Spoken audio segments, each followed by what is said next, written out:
Selamat pagi anak-anak. Udah masuk kelas 9 nih ye. Cie cie cie cie cie. Oke, kita sudah masuk di tahun ajaran baru, udah masuk di kelas 9 buat kalian. Di hari yang baru ini, di kelas yang baru, semoga kalian bisa semakin semangat belajarnya ya. Terus semua hasil belajarnya didapat dengan baik. Nanti rapotnya baik, bisa dapat SMA yang terbaik. Oke, kita langsung aja mulai ke pelajarannya. Pelajaran yang kita bahas berikut ini adalah judulnya udah jelas, sistem reproduksi manusia. Udah pada ngerjain kuis kan? Gimana hasil kuisnya? Bagus apa enggak? Ya, bagus. Oke. Thank you loh kalau ada yang jawab. Berikutnya kita bahas ya, apa sih reproduksi? Reproduksi itu artinya adalah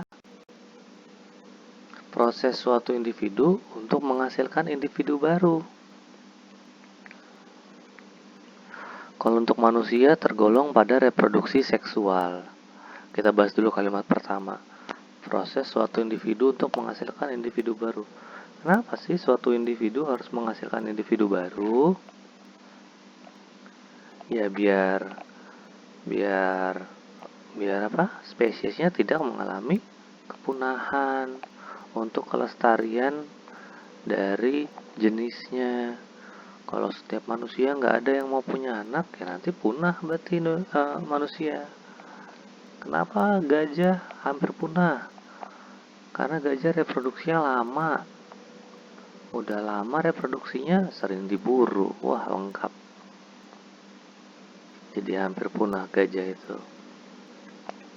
Baru kita bahas, jadi itu ya, reproduksi untuk menghasilkan individu baru agar dia tetap lestari. Yang kedua, reproduksi pada manusia tergolong reproduksi seksual. Seksual itu artinya apa? Seksual itu artinya untuk menghasilkan individu baru diperlukanlah sel kelamin jantan sama sel kelamin betina. Ada makhluk hidup yang butuh sel kelamin jantan sama sel kelamin betina? Ada, nggak cuma ada tapi banyak. Itu nanti dipelajari di bab berikutnya, yaitu reproduksi hewan dan tumbuhan. Total ada 4 reproduksi, yaitu seksual, aseksual, generatif, vegetatif. Seksual sama generatif sama tuh, sama-sama butuh sel kelamin jantan betina. Cuma buat manusia nggak cocok aja dibilang generatif, lebih cocok dibilang ke seksual. Generatif itu untuk tumbuhan. Hewan juga kita nyebutnya seksual, aseksual, bukan generatif, vegetatif. Lanjut, langsung aja nih. Kalian lihat, ini adalah organ reproduksi pada wanita. Nah, kita lihat ya. Kita bahas satu persatu. Ini jalur keluarnya bayi dan juga jalur masuk ke sperma. Nah, ini namanya vagina, oke? Setelah vagina, pembatasnya ini disebut rahim. Ini tolong digambar dulu ya. Di pause videonya, habis itu gambar. Organ reproduksi pada wanita. Digambar. Habis itu kasih nama-nama. Ini namanya saya sebutin. Oh iya, catatannya nanti dikumpulin juga ya kayak biasa ya. Difoto terus kirim ke saya. Jangan foto deh tapi scan. Scan pakai HP. Cari programnya, kamera scanner. Karena kalau di scan hasilnya lebih bagus catatannya. Scan, kirim ke saya. Oke, udah digambar ya. Sekarang saya jelasin lagi. Ini namanya vagina. Tulis tuh vagina. Ini adalah jalur untuk masuk ke sperma dan keluarnya bayi. Ini cervix. Cervix itu mulut rahim. Ini untuk membatasi antara vagina dengan rahim. Rahim mana sih rahim? Nih rahim nih. Namanya rahim. Ini untuk tempat tumbuhnya janin. Setelah rahim, ini di luarnya. Rahim itu di dalam, di luarnya itu atau pelindung rahim adalah endometrium. Namanya endometrium. Pelindung rahim, dinding rahim. Setelah itu, kita punya jalur yang panjang sekali. Ini namanya oviduk atau bisa juga disebut tuba falopi. Oviduk atau tuba falopi. Tulisannya gimana, Pak? Ntarlah kalian lihat ya. Di sini juga sebelah kiri oviduk juga sama tuba falopi. Oke. Setelah itu ini ada bulatan warna putih nih. Ini namanya ovarium. Ovarium.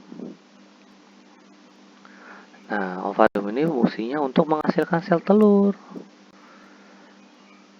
Tapi wanita itu dalam 1 bulan normalnya hanya menghasilkan satu sel telur. Berarti bisa sel telur yang kanan yang menghasilkan, bisa juga sel telur yang kiri. Yang pasti cuma satu. Jadi sperma masuk, lari, sperma masuk. Di sini udah kebagi 2 spermanya. Yang jutaan sel itu ada yang ke kiri, ada yang ke kanan. Kalau dia ketemu sama sel telur di kanan nih, maka terjadilah pembuahan atau fertilisasi.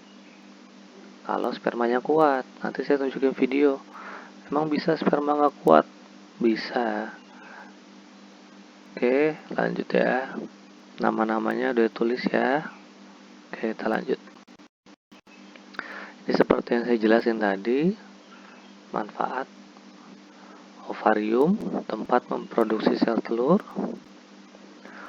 Ini tulisan tadi yang agak ribet, tuba falopi, oviduk, tempat terjadinya fertilisasi atau pembuahan.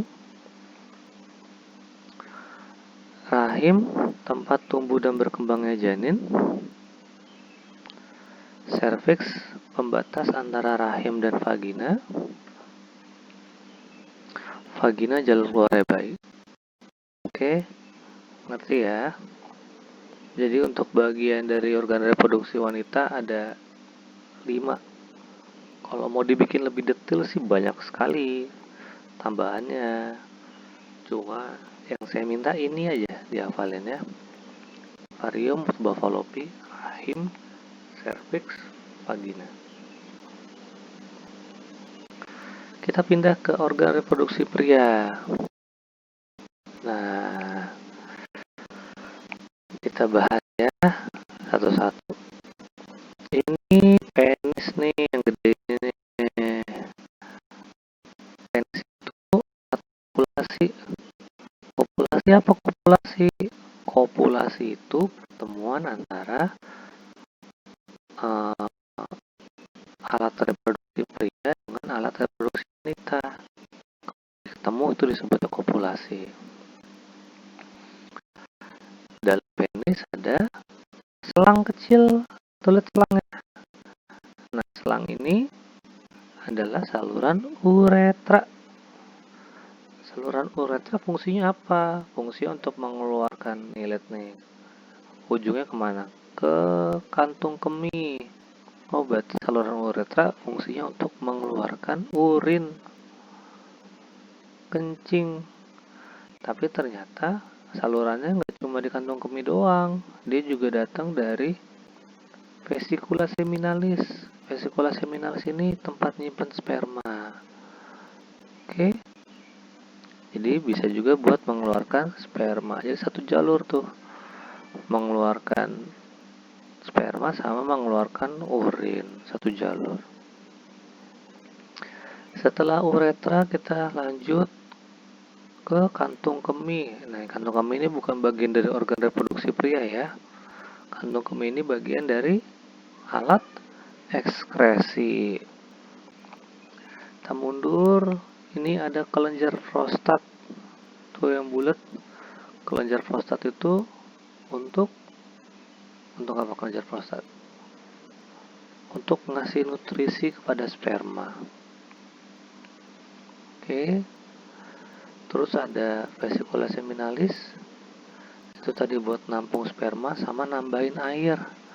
Biar nanti spermanya gampang jalannya. Mundur lagi, ada selang lagi nih panjang. Selang ini disebut sebagai vas deferens. Tuh ada tulisannya. Vas deferens. Oh iya, semua organ 3 ini penting nih. Sehingga Tuhan bikin pelindungnya. Maka adalah tulang kemaluan di sini. Oke. Keras ini. Karena ini tulang, jadi keras. Oke lah. Nah, vas deferens ini fungsinya untuk menyalurkan sperma dari testis menuju ke vesicula seminalis. Itu ya. Itu fungsi vas deferens. Nah, ini baru testis nih. Testis itu baru fungsinya untuk menghasilkan sperma. Tapi sperma yang dihasilkan belum matang. Dimatengin sama epididymis. Udah matang di epididymis, baru dialirkan oleh vas deferens menuju ke vesicula seminalis. Testis ini dibungkus sama satu kulit. Kulit itu disebut sebagai skrotum. Skrotum ini fungsinya menjaga testis tetap hangat, biar kualitas spermanya bagus. Ulang yuk, dari awal. Jangan dari penisnya, itu terakhir. Dari ini paling penting nih, dari testis.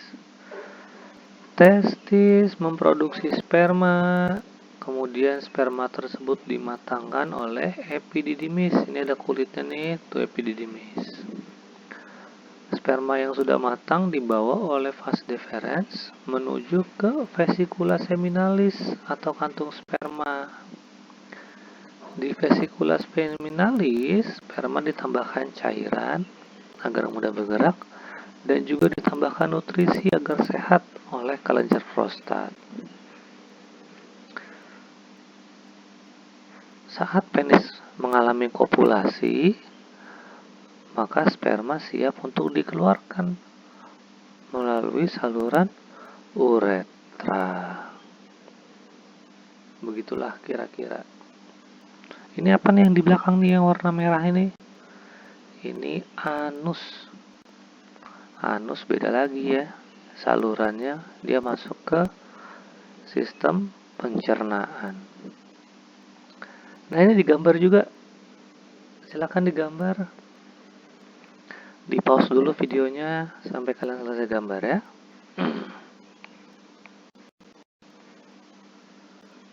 Nah, ini yang tadi saya jelasin manfaatnya.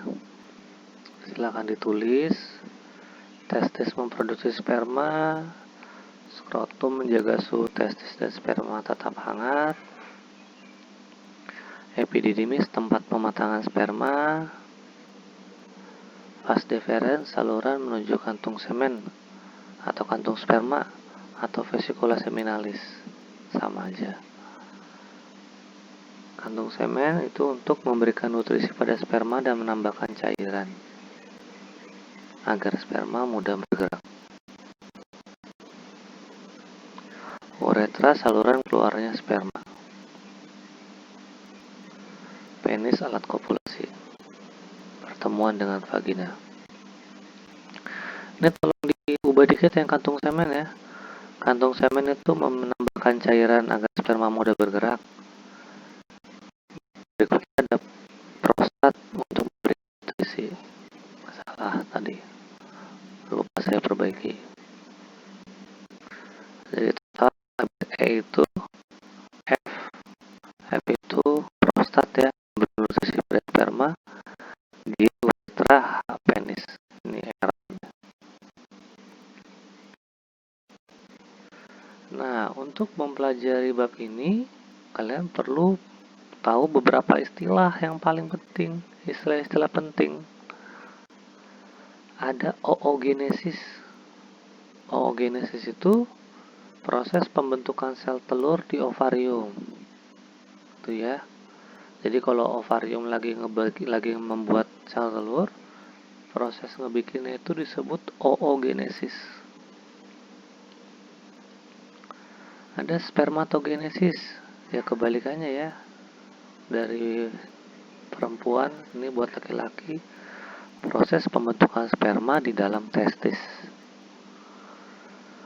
Ada ovulasi. Ovulasi itu pelepasan sel telur oleh ovarium. Jadi ovariumnya lagi masak sel telur nih. Sel telurnya udah matang, ya berarti dilepas ke oviduk. Atau bisa juga dilepas ke tuba fallopi, itu sama. Kalau sudah dilepas ke tuba fallopi, baru nanti sperma bisa ketemu. Ada istilah fertilisasi, yaitu terjadinya pembuahan sel telur oleh sel sperma. Ada kopulasi, udah saya jelaskan tadi, proses bertemunya penis dengan vagina. Dan catat ya, kalau belum catat di stop dulu, catat dulu. Nah, proses pembentukan janin ini gambaran dari sketsanya. Ntar kalian nonton videonya juga ya. Oke, ini saya jelasin dulu. Ini adalah ovarium. Ovarium lagi memasak sel telur. Dimasak sel telurnya sampai mateng.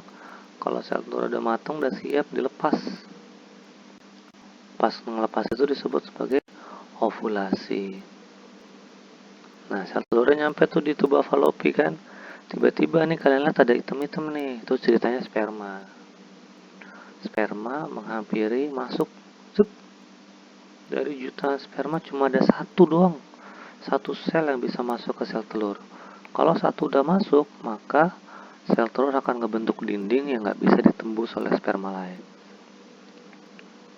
Terus kok ada kembar, Pak? Gimana tuh ada kembar 2, kembar 3, kembar 4? Nah, itu nanti saya jelasin ya. Tapi yang ini dulu, yang normal dulu. Sperma masuk ke telur, terjadilah pembuahan atau disebut fertilisasi. Fertilization. Dari yang dua sel, yaitu sel sperma dan sel ovum, menjadi satu sel. Nah, dari satu sel ini ngebelah menjadi dua sel. Ini mulai ngebelah dan terbentuklah dua sel yang utuh nih. Itu tuh di hari pertama tuh ngebelah jadi dua sel. Di hari kedua, dua sel ini ngebelah jadi dua lagi. Total jadi 4 sel. Di hari ketiga, 4 sel berubah jadi 8 sel. Ini tuh cuma 7, kenapa ya? Satu lagi di belakang. 8 lah pokoknya ini. Hari keempat berubah jadi 16 sel. Hari kelima 32, hari keenam 64. Begitulah seterusnya setiap hari sampai nanti janinnya tumbuh dan berkembang menjadi sangat kompleks, menjadi manusia yang utuh. Bertumbuhnya di mana? Di dalam rahim, gitu ya. Jadi sel yang udah bersatu ini, yang sudah membelah ini, awalnya disebut sebagai zigot. Zigot terus membelah. Kalau sudah sampai 32 sel, itu disebutnya bukan zigot lagi, tapi embrio. Embrio ditanam, implantation in uterine wall, gitu ya. Ditanam di dinding rahim. Jadi namanya beda-beda. Zigot dulu, embrio. Kalau embrionya udah berkembang ngebentuk manusia, itu disebutnya janin. Kalau janinnya udah keluar dari rahim, udah lahir ke dunia, itu nyebutnya jadi bayi. Beda-beda ya. zigot itu baru ketemu sel sperma sama sel ovum. Dari zigot berubah jadi embrio, itu berarti udah banyak selnya, ditanamlah di rahim. Kalau misalnya udah apa? Udah kebentuk tubuhnya, disebutnya menjadi janin. Kalau janinnya udah lahir, disebutnya menjadi bayi. Ini digambar, dicatat juga sebisanya aja.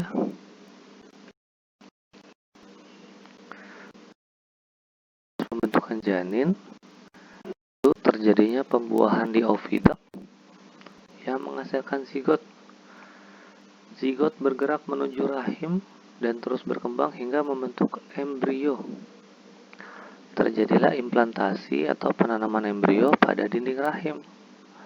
Embrio terus berkembang menjadi janin selama 38 minggu, 9 bulan, kurang lebih. Ada yang 8 bulan udah lahir, ada yang 9 bulan lebih, ada yang 9 bulan pas, pokoknya kurang lebih 9 bulan. Malah ada kasus 10 bulan lo baru lahir. Itu luar biasa. Oke, kayaknya sampai sini dulu aja kali ya. Nggak usah banyak-banyak. Yang penting catatannya di videonya ditonton, dicatat. Setelah itu kirim catatannya ke saya. Personal chat aja. Oke, cukup sekian dari saya. Selamat pagi.